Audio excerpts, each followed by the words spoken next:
A reading from the Holy Gospel according to Matthew. Jesus told this parable to the disciples. Again, it is like a wealthy landowner who was going on a journey and called in 3 workers, entrusting some funds to them. The first was given $5,000, the second 2,000, and the third one 1,000, according to each one's abilities. Then the landowner went away. Immediately, the worker who received the 5,000 went and invested it and made another 5. In the same way, the worker who had received 2,000 doubled that figure. But the worker who received the 1,000 instead went off and dug a hole in the ground and buried the money. After a long absence, the traveler returned home and settled accounts with him. The one who had received the 5,000 came forward, bringing the additional 5, saying, "You entrusted me with 5,000. Here is 5,000 more." The landowner said, "Well done. You are a good and faithful worker. Since you were dependable in a small matter, I will put you in charge of larger affairs. Come, share my joy." The one who had received the 2,000 then stepped forward with the additional 2, saying, "You entrusted me with 2,000. Here are 2,000 more." The landowner said to this one, "Cleverly done. You too are a good and faithful worker. Since you were dependable in a small matter, I will put you in charge of large affairs. Come, share my joy." Finally, the one who had received the 1,000 stepped forward and said to the landowner, "Knowing your ruthlessness, you who reap where you did not sow and gather where you did not scatter, and fearing your wrath, I went off and buried your $1,000 in the ground. Here is your money back."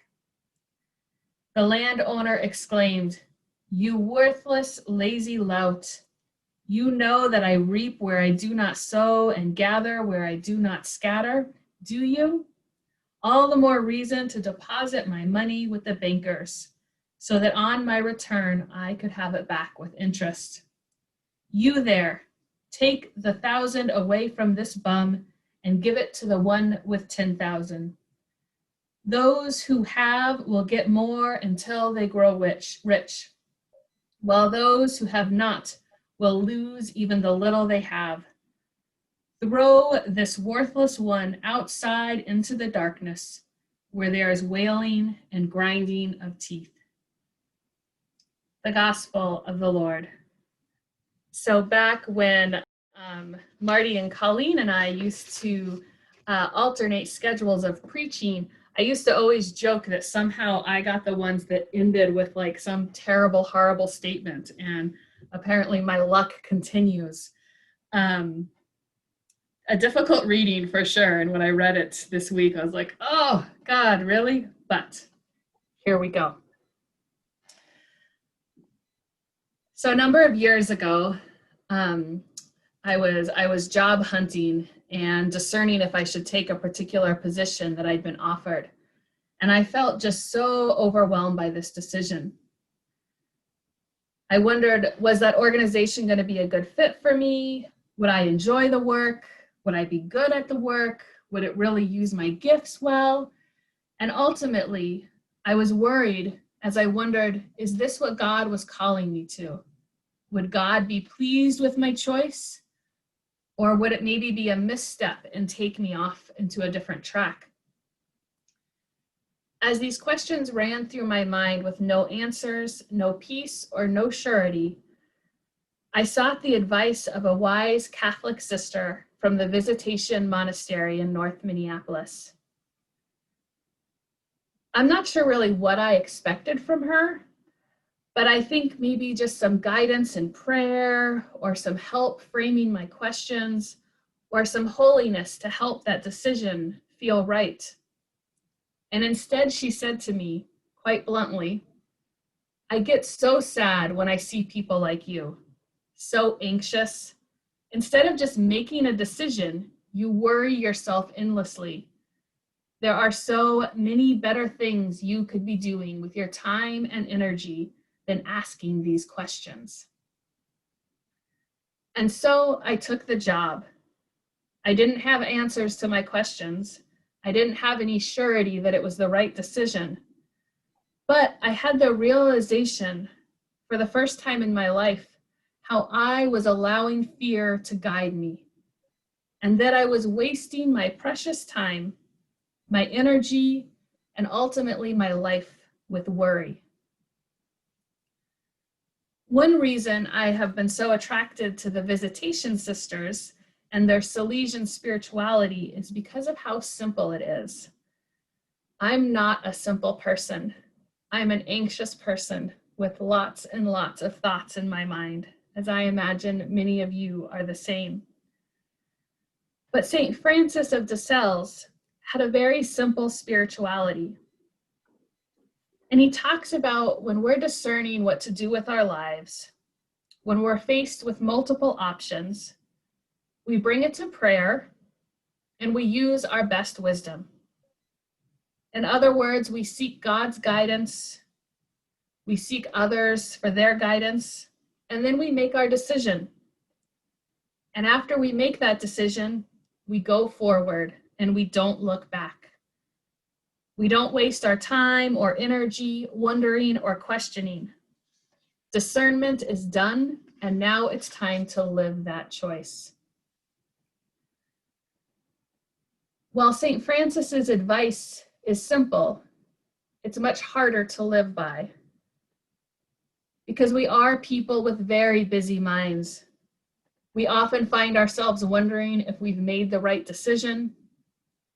We wonder, as we see the grass greener on the other side, if we should go over there. We wonder what we did or didn't do. And in all that wondering, and the fear behind that wondering, starts to guide our lives. Fear starts to guide our lives instead of God and God's wisdom. As we come close to Advent, our gospel readings are becoming more and more apocalyptic. The readings are metaphors about the end times, and they always feature two groups of people. The first group are wise and are praised by their master, and the second group are fearful, foolish, and cast away. In our story today, these groups of people are entrusted with a certain amount of wealth. In our translation, that wealth is translated to money, $5,000, $2,000, and $1,000. In older versions, it's translated into 5, 2, and 1 talent. And the word talent can't be easily translated into English or modern terms. But what talent really described was an inheritance or an estate. It was a lifetime of work. So I think a better way to understand it is that this wealthy master was giving these servants his whole livelihood. And as we heard, the first two were given 5 and 2 talents and doubled it. The last individual, though, holds on to the wealth, hides it, and tries to return it, and is then stripped of the gift. I want to invite us to sit for a minute with that third person. The punishment that he experiences seems extremely harsh. Ultimately, that person didn't really do anything wrong. He didn't squander the money like the prodigal son. He didn't just carelessly lose it. He simply held on to it. He preserved it until the master came back. I think we could even say maybe he was wise in that decision. The other two could have easily lost the wealth in volatile markets. They were honestly just lucky that the wealth was doubled. So why is this third individual punished so harshly? What is the story trying to tell us? To answer it, we must remind ourselves that this is not a story about money, wise investments, or banking. It isn't even a story about God's given gifts and talents that each of us have. This story is a metaphor for, again, something much more simple. It is a metaphor about our basic life, the breath of life within each of us, the holy love incarnate given to each and every one of us. Our God, the Creator, breathed life into us. And what is so astounding about our lives is that when we use our lives, when we risk our life, when we spend up our lives, more life is created. That's the core message of the gospel. And so the question for us is, do we create more life with the life that we have been given, or do we simply preserve our life? Humans are often referred to as co-creators in religious traditions. And for much of the Christian tradition, co-creation was equated with having children. Bearing children was seen as the ultimate way of bringing life and shaping the world. But we know and celebrate today that life can be created in many ways. Yes, life is created through the birth of new children, but it is also created when two people share love and give that love back to neighbors, community, and the world. Or when an individual is so fueled by a passion that they devote their whole lives to a cause or a work. Life is created when a group of people come together to protect others and fight for justice. We are entrusted with life and asked to create life in many varied and unique ways. But that creation necessitates risk. Risk in relationship and risk in stepping out on unknown paths. That's what the first two people in our gospel did. They had no guarantees, but like St. Francis de Sales instructed, they made their choice, they went forward, and they didn't look back. The last individual, the person who safeguarded and preserved the wealth, that person is kind of like what I was doing when I was discerning taking that new job. I was holding on in fear. And we've all been there in one way or another, overwhelmed by reality, by the tenuous world that we live in with no guarantees. I imagine for all of us, this feels particularly true right now. Some days our world feels apocalyptic. I've noticed for myself right now how easy it is to shut down. I scroll through nonsense on Facebook or doom scroll through my news apps. I don't want to sound overly dramatic, but I literally can feel my life wasting when I spend my time doing that. Because when I do that, I stop paying attention to my beautiful, life-filled daughter. I don't recognize the sunrise rising around me. I get overwhelmed about the prospect of heading to work the next day, and I begin to squander my life, wrapping it up in fear. I fail to see and create life. And we all do this at one point or another. But what I think this gospel is reminding us is that when life is not spent up, when life is not risked, when life does not create more life, then it goes away. I don't believe God is telling us that we're going to be punished.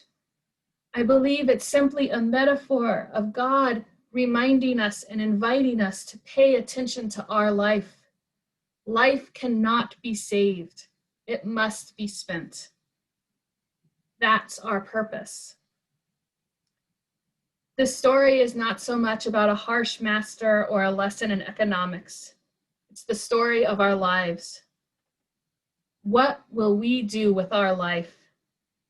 What will we do with what the poet Mary Oliver calls our one wild and precious life?